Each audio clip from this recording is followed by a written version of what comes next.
The car did not die all at once. It hesitated, then trembled, then surrendered, and Thomas Hale kept turning the key long after the sound was gone, as if refusal could change the outcome, while the July heat wrapped around the Panamint Mountains like a closing fist, and his daughter Elise watched the temperature needle climb past reason, past warning, into something final, and when she whispered that they had already finished half the water, Thomas understood the desert was not testing them. It was subtracting them, ounce by ounce, step by step, until one wrong decision would make the silence permanent. July 18th, 1961, Panamint Mountains, California. The air already above 110 degrees before noon. The sky a flat metallic white over the eastern edge of Death Valley National Park. And Thomas Hale stands outside the stalled car with the hood raised, watching heat distort the horizon as if the mountains themselves are bending away from him, the engine ticking softly as it cools, a small defeated sound that feels louder than any storm. Elise stepping out despite his warning, her sneakers touching gravel so hot she pulls back instinctively, and for a moment neither of them speaks, because speech would mean admitting that the road behind them is empty, and the road ahead is nothing more than a faded track curling into rock and glare. Thomas checks the radiator with a rag wrapped around his hand, a careful motion learned from years of small mechanical problems. But when he twists the cap, a breath of steam escapes, and he steps back fast, anger flashing across his face, not at the car, but at himself, at the decision to leave the main highway for what he had called a short, scenic detour. Elise watching him with a look that is not accusation yet, but could become one. She asks how long until the engine cools, and he answers too quickly. Says an hour, maybe less, though he knows the needle climbed past red before the last mile, and the desert does not forgive engines that boil dry. They inventory the water without ceremony, 4 bottles warm as bathwater, 1 already half empty. Thomas suggesting they stay with the vehicle because a car is visible, because metal reflects light, because walking in this heat is a mistake people regret. Elise nodding but glancing at the folded map on the seat, the old mining road marked in thin ink leading toward an abandoned site he had promised to show her, a place that might have shade, maybe even a cistern, and the idea of water, even imaginary water, becomes a weight in the air between them. The wind begins as a low push against the open door, not strong, just steady, lifting dust in thin spirals that drift across the hood, and Thomas notices how quickly their footprints blur, how easily presence disappears here, and that thought tightens something in his chest. He closes the doors to keep the interior from turning into an oven, but the trapped heat is already suffocating. Elise sitting in the passenger seat counting breaths to slow her pulse, saying quietly that they should decide before the sun climbs higher, because waiting is also a choice, and he hears the fear under her calm, a fear he refuses to mirror. When he turns the key again, the engine gives a hollow click, nothing more, and the silence afterward is heavier than the heat. Thomas resting his forehead against the steering wheel for a single second before straightening, forcing steadiness into his voice as he says, "They will ration the water. They will wait until the engine cools completely. They will not panic." Yet as he looks through the windshield at the wavering line of mountains, he cannot shake the feeling that the desert has already shifted the rules, and that every minute they remain still is another minute subtracted from whatever margin they thought they had. The hour Thomas promised passes without relief, the engine metal still too hot to touch for long, the air inside the car thick enough to taste, and Elise finally opens her door because breathing feels easier in the direct sun than in the trapped heat, a detail that unsettles him more than the silence, because it means the rules are changing in small, dangerous ways. He pours a mouthful of water into the radiator and listens for the hiss, a brief, violent sound that drinks the liquid instantly, and he realizes they could empty every bottle into the engine and still not be certain it would carry them even 1 mile. He studies the map again, spreading it across the hood where the ink almost fades under the glare, the thin road leading west toward an abandoned mining site marked 20 years earlier. No guarantee of shelter, no promise of water, only the suggestion of structures that might cast shade. Elise standing beside him, counting the distance with her finger, calculating aloud how long it would take to walk 3 miles in this heat, her voice steady but her lips already dry, and Thomas feels a flash of anger at the mapmaker, at the heat, at himself. Because the numbers are simple and cruel. 3 miles at noon in July is not a walk, it is a gamble. A truck passes on the highway far below, a small moving glint in the distance. Too far to hear, too far to signal, and for a moment, hope rises sharp and painful in his chest, before collapsing into the reality of distance and terrain. The road they took curving behind ridges that block any direct line of sight. Elise suggesting they use the car mirror to flash sunlight toward the valley. Thomas trying, angling it again and again until his arm aches, but the light scatters uselessly against stone, and the effort leaves him breathing harder than he expected, sweat soaking through his shirt faster than he can justify. The wind strengthens, not cooler, just more forceful, carrying fine dust that coats their skin and lips. And Thomas notices Elise blinking more often, her movements slightly slower, subtle signs that the heat is already pressing in. He tells her they will wait until 4 o'clock when the sun lowers. They will attempt the engine once more, and if it fails, they will walk together toward the mine, staying close to the ridgeline where there might be shadow. His plan sounding firm, almost reasonable. Yet beneath it lies the fear that waiting may cost them strength they cannot afford to lose. When he checks the water again, he measures it carefully, dividing the bottles by hours rather than thirst, and Elise watches him with a look that mixes trust and quiet doubt. Asking what happens if the engine starts but fails halfway. What happens if the mine is empty stone, and Thomas answers that they adapt, that survival is a sequence of adjustments. But as he closes the hood and rests his palm against the burning metal, he feels the weight of something heavier than heat, the understanding that from this point forward, every choice removes another layer of safety, and there will be no simple way back. By late afternoon, the light shifts from white to a harsher gold. Not cooler, only more angled. And Thomas turns the key one more time with Elise standing outside the car, as if distance might protect her from disappointment, the engine struggling, catching for half a second, then falling back into silence that feels deliberate, almost final, and he does not swear or strike the wheel. He simply nods once as if a quiet agreement has been reached between him and the machine, because denial wastes water as surely as thirst does. They wait until the sun lowers another inch before moving, each of them taking 2 bottles, Thomas wrapping a bandana around Elise's neck to shield her skin, telling her they will walk slowly, counting 50 steps, then resting in whatever narrow slice of shade the rocks allow, their shadows long and thin beside them.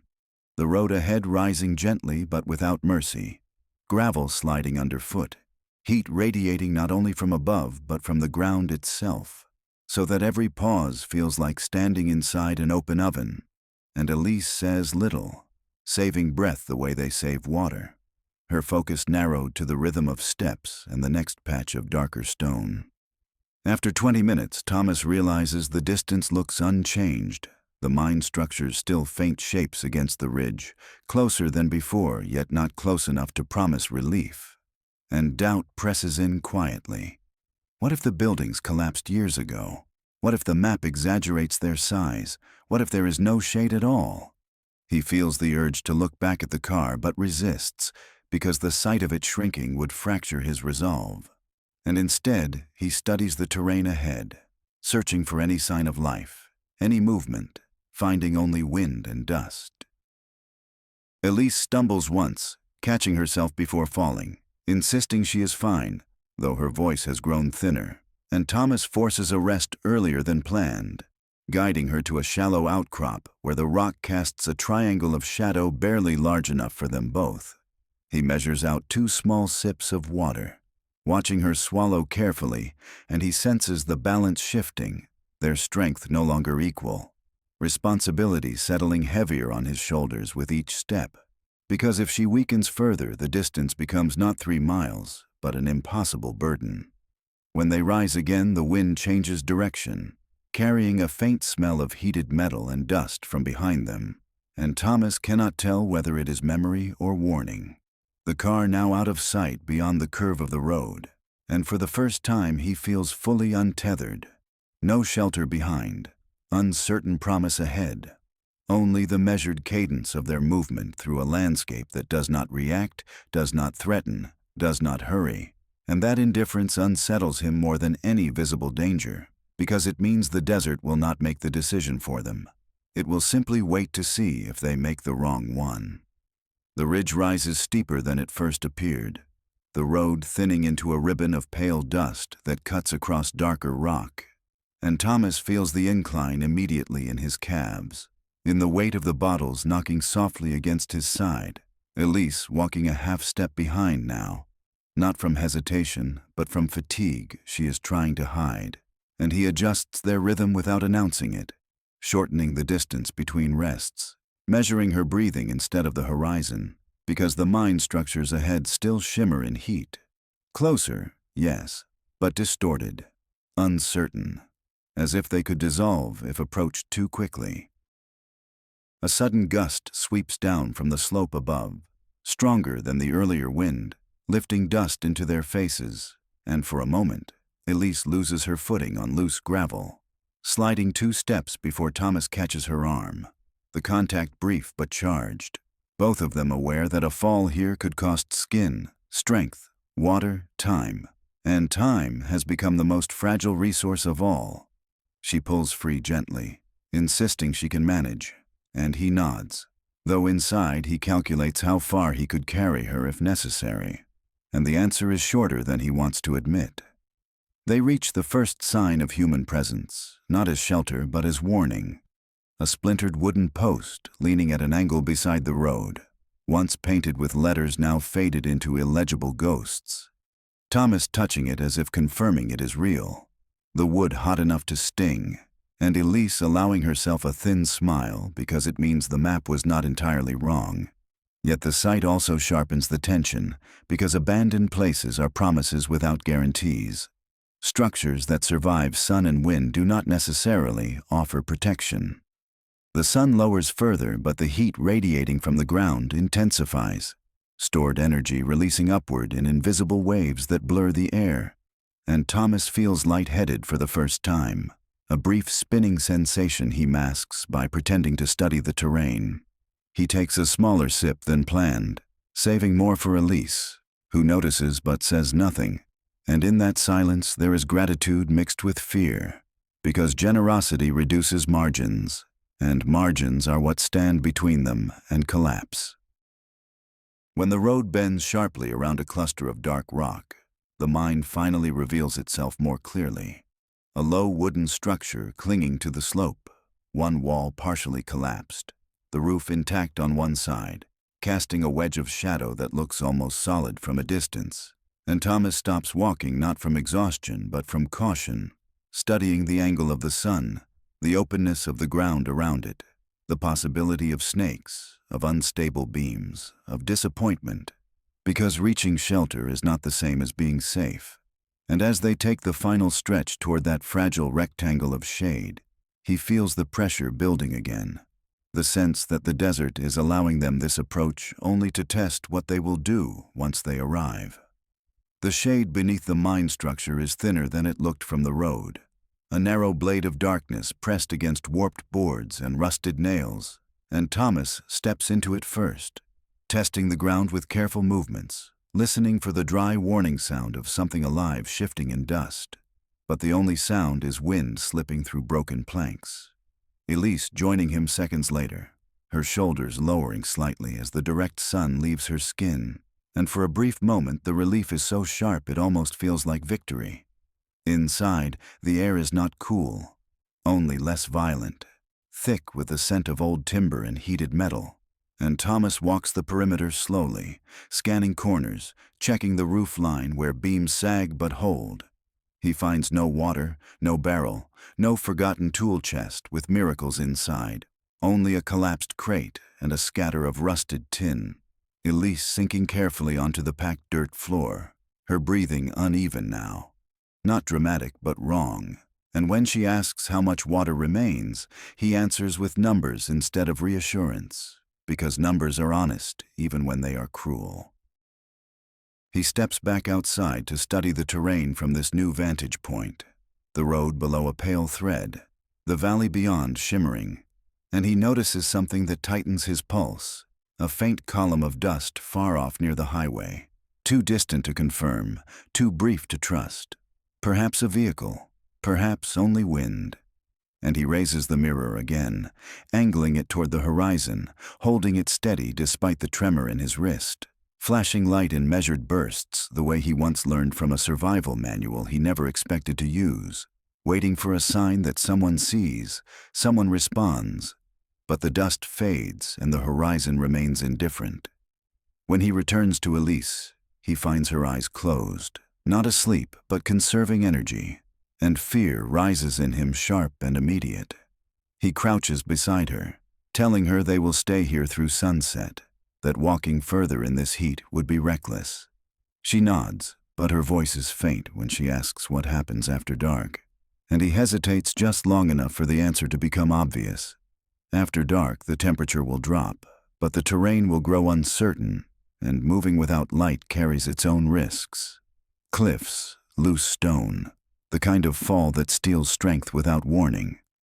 The wind shifts again, stronger now, pushing against the structure so that the boards groan softly, and Thomas feels the fragile nature of their refuge, shade that depends on wood that has already endured decades of sun. And he understands that shelter here is temporary, that this pause is not safety but a narrow interval between choices. And as he divides another careful sip of water between them, he senses the tightening circle of options, the desert not rushing them but steadily removing alternatives until only the most difficult path remains. The sun finally begins to fall behind the ridge, not dramatically but with a slow, deliberate retreat. And as the shadow widens across the dirt floor of the mine structure, Thomas feels both relief and a new tension, because cooling air means movement is possible again, and movement means another decision that cannot be undone. Elise sitting upright now, pale but alert, telling him she feels better in the shade, though her hands tremble slightly when she reaches for the bottle, and he notices how carefully she controls each swallow, as if afraid the water might vanish mid-sip. Outside, the wind carries a different sound, lower, steadier, and Thomas steps to the edge of the structure to scan the valley once more, the highway barely visible in the fading light, the earlier dust plume gone, replaced by a vast stillness that feels heavier than noise.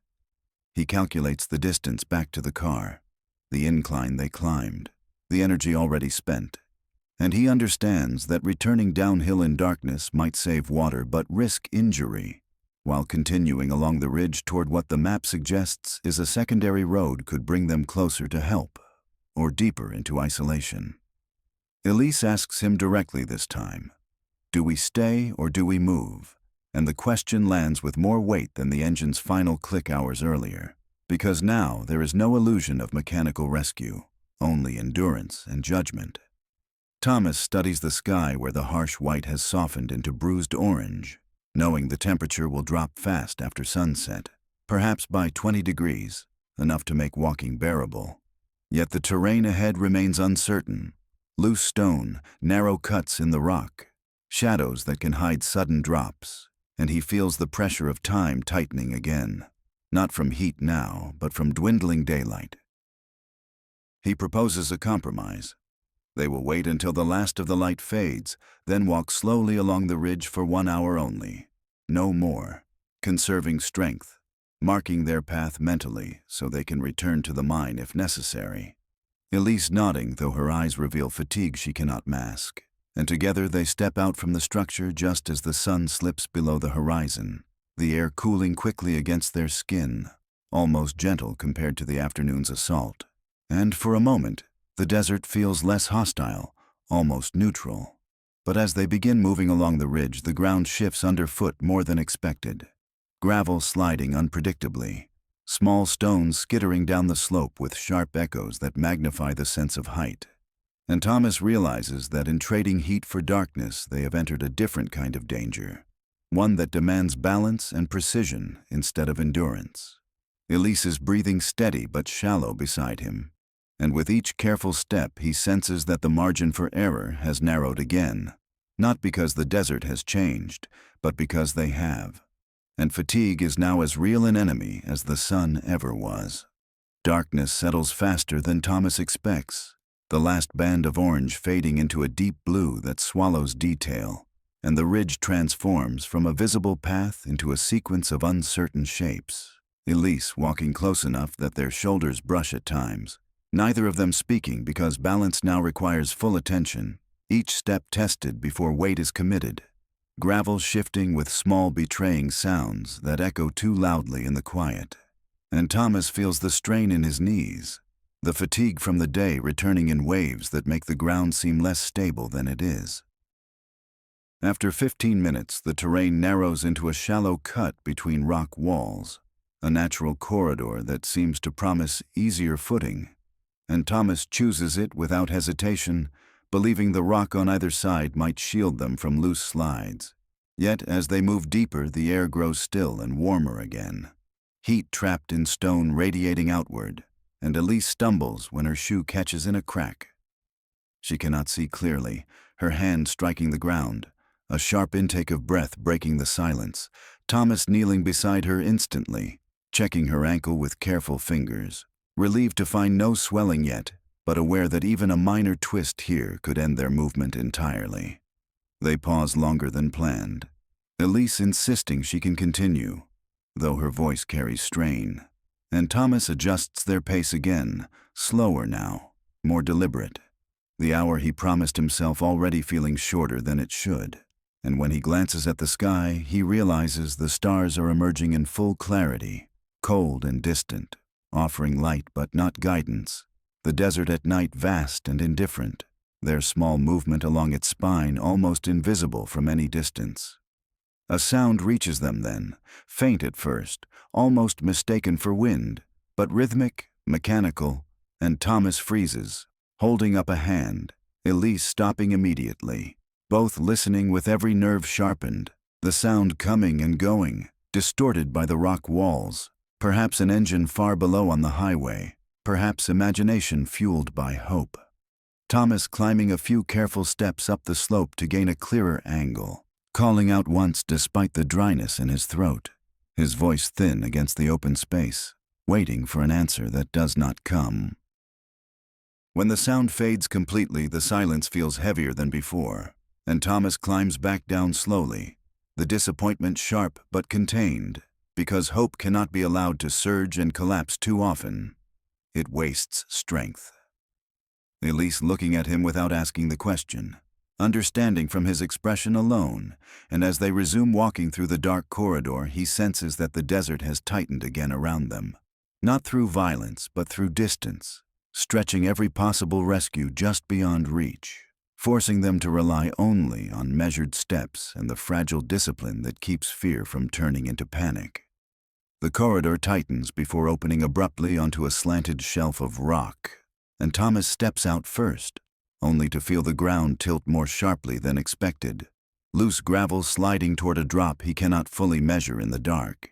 He reaches back for Elise's hand without turning, their fingers locking in silence, both of them aware that one misjudged step here would cost more than scraped skin, and they move sideways along the shelf, backs almost brushing the rock face, breath controlled, each foot placed with deliberate care. Halfway across, a small cascade of stones breaks free under Thomas's boot and skitters down into the black space below, the sound falling for several seconds before fading, and Elise freezes completely, her grip tightening until his knuckles ache. He whispers for her to keep moving, slow, steady, not looking down, though he knows she already has, and the fear that pulses through her arm into his own is stronger than any wind they faced earlier, because darkness magnifies distance, and distance magnifies consequence. When they finally reach wider ground, Thomas does not allow them to sit immediately. He guides her another 20 careful steps away from the edge before lowering himself beside her, both breathing harder now. Fatigue no longer subtle but present in the tremor of their hands. Elise admitting quietly that her ankle aches more than she said before. Not sharp pain, but deep and persistent. And Thomas closes his eyes for a moment, recalculating everything: distance, strength, remaining water. The hour he promised already nearly gone. He checks the bottles and finds less than he expected, evaporation and careful sips reducing their margin further. And for the first time the thought enters clearly: if they continue forward and Elise's ankle worsens, returning uphill to the mine may be impossible. But if they turn back now, they surrender the chance that the ridge road connects to something closer to help. And the choice feels heavier than any physical weight, because it is no longer about comfort, but about probability, about which risk offers the smallest chance of permanent failure. The wind rises again, colder now, threading through the rocks with a hollow tone that unsettles him. And in that sound, Thomas hears the ticking of unseen hours, the desert shifting from heat to chill without offering relief. Elise looking at him in the dim starlight, waiting for direction. Trust still present, but thinner than before. And he understands that whatever he decides in the next minute will define the path of every hour that follows. Because the desert does not forgive hesitation. It only amplifies it. Thomas keeps his hand on Elise's ankle longer than necessary. Not because he doubts the injury, but because he is buying time, forcing himself to think through the noise in his head, the cold, the fatigue, the memory of stones falling into darkness. He presses along the joint again, and this time she cannot hide the wince, small but sharp. And he understands that every additional mile now is borrowed against pain that will collect interest before dawn. He looks back the way they came and sees nothing but black ridgeline and broken starlight, the mine invisible, the car far beyond that, and the realization hits him with quiet force. There is no true return anymore, only different kinds of forward. Elise senses the shift in him and asks if they should turn back, and the question carries fear not of distance but of being wrong, of choosing the path that closes the last possible door. And Thomas feels the weight of that fear settle onto his shoulders, heavier than any pack. When they begin moving again, the ridge seems narrower, the gravel less forgiving, and twice Elise's foot slips slightly before she recovers, each time sending a jolt through him. He moves closer, almost guiding her step by step, but the closeness increases their shared instability, and the dark plays tricks on depth and angle, flattening slopes that suddenly dip, hiding small fractures in the rock that twist the ankle further. And Thomas realizes that one uncontrolled fall here would not just slow them, it would end their movement entirely. Then the wind shifts sharply, and with it comes a sound that is not imagined this time, a distant mechanical hum carried unevenly through the night air, fading, returning, distorted by terrain. Thomas freezes again, heart pounding hard enough to make him dizzy. He climbs 2 quick steps upward despite the risk, scanning the valley, calling out once more, louder than before, the effort tearing at his dry throat. But the sound cuts off abruptly as if swallowed by distance, leaving only the echo of his own voice. He stands there longer than he should, listening for confirmation that never comes, and when he climbs back down, Elise is watching him with something close to desperation. And he sees in her eyes the dangerous edge of hope, the kind that can fracture resolve if it breaks. So he forces steadiness into his voice and says, they will keep moving, but slower, conserving what little strength remains, because somewhere out there machines are still running, roads still carrying life, and if they stop now, the desert will not need to defeat them. It will simply outlast them. The faint road they found does not stay level for long. It dips gradually along the contour of the ridge, then bends toward a darker cut in the landscape, and Thomas feels the change under his boots before he fully sees it. The ground more compact, less treacherous than loose gravel. Elise moving beside him with visible strain but steadier footing, her injured ankle forcing a slight, uneven rhythm that he matches without comment. because drawing attention to it would only make the pain larger. After several minutes, the track widens just enough to suggest it once carried regular vehicles, and Thomas kneels again to confirm what he already suspects: the hardened grooves of old tires preserved in the dry earth. Not recent, but real. And as he rises, he hears it clearly this time. An engine, distant but unmistakable, coming from below and to the west. Not imagination, not wind. A steady mechanical pulse cutting through the night. Elise hears it too, her hand tightening around his arm, both of them holding still as if movement might break the fragile thread of sound. The engine grows louder for several seconds, then dips as if descending into a wash, and Thomas knows this is the narrowest window they have been given all day. He guides Elise a few steps higher along the track where the ridge opens slightly toward the valley, and with deliberate care he pulls the small mirror from his pocket, angling it toward the rising moon, catching its pale light, sending sharp flashes downward in controlled intervals, not frantic, not desperate, but rhythmic, intentional, trusting that repetition is more visible than panic. For a moment, nothing changes, the engine continuing its path unseen, and Thomas feels the edge of failure brushing against him again.